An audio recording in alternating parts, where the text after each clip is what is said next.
Le déclic est né même ici au village artisanal en 1999. En fin 99, novembre fin 99, je suis venu par hasard pour visiter avec des amis et j'ai été tellement inspiré par le modelage de la cire d'un maître qui travaille ici à l'époque. Et c'est dû à ça que je suis intégré dans le travail de l'art. On s'inspire de la nature, de l'environnement et nous créons les objets. C'est dû à ça. On s'inspire et puis tu peux aussi faire des rêves et puis tu t'inspires de ce que tu vois pour travailler.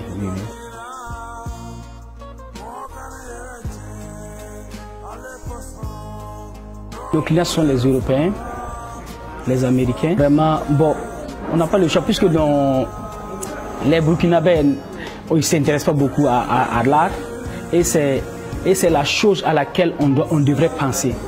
Puisque si on voit aujourd'hui, il y a des jeunes aujourd'hui qui peuvent se permettre de prendre de l'argent, aller s'acheter des trucs qui ne vont pas les servir demain. Alors s'ils essaient de mettre leur argent dans l'art, même 10 ans, 20 ans, 40 ans, leurs enfants peuvent dire « Ah là, cet objet, c'est mon papa qui l'avait acheté, c'est un héritage. » Mais si la jeunesse burkinabé songeait à ça, vraiment, je pense que notre culture allait aller plus de l'avant.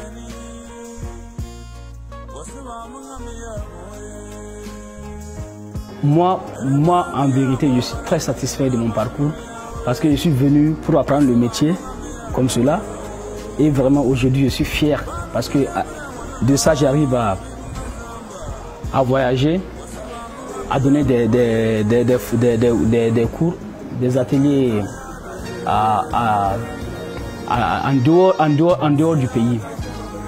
Souvent, on a des ateliers qu'on donne en France et dans des villes qu'on nous invite souvent et on donne des cours. Donc vraiment, vu que le travail m'amène là où je ne peux pas, là où je ne croyais pas y partir, donc je suis fier de ce que je fais.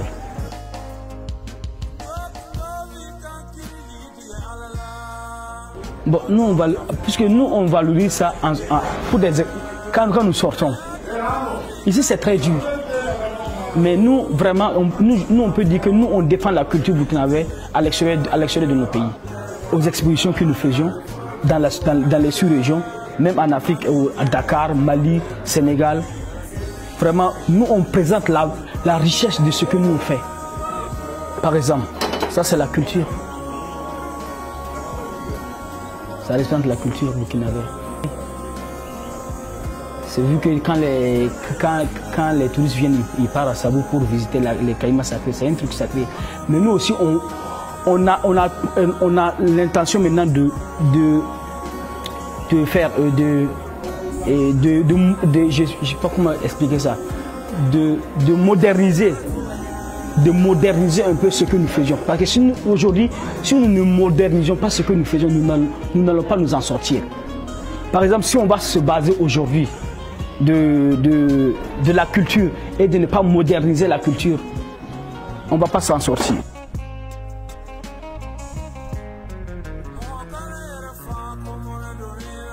Bon, pour cela, bon, il faudrait bien que la jeunesse vraiment fait beaucoup d'efforts. Parce que moi j'ai l'impression que la jeunesse même aujourd'hui ne s'intéresse pas à la culture de notre pays, aux valeurs de ce que nous faisions. Alors que nos valeurs sont beaucoup admirées, aimées au-delà de nos frontières. Maintenant, si la jeunesse burkinabé pouvait vraiment s'intéresser à ça, donner et sortir, essayer les dimanches, les samedis, les week-ends, essayer de visiter la culture de notre pays, la richesse que nous avons, à s'intéresser à ce que nous faisions, je pense que ça va beaucoup bien le faire pour l'évolution de la culture.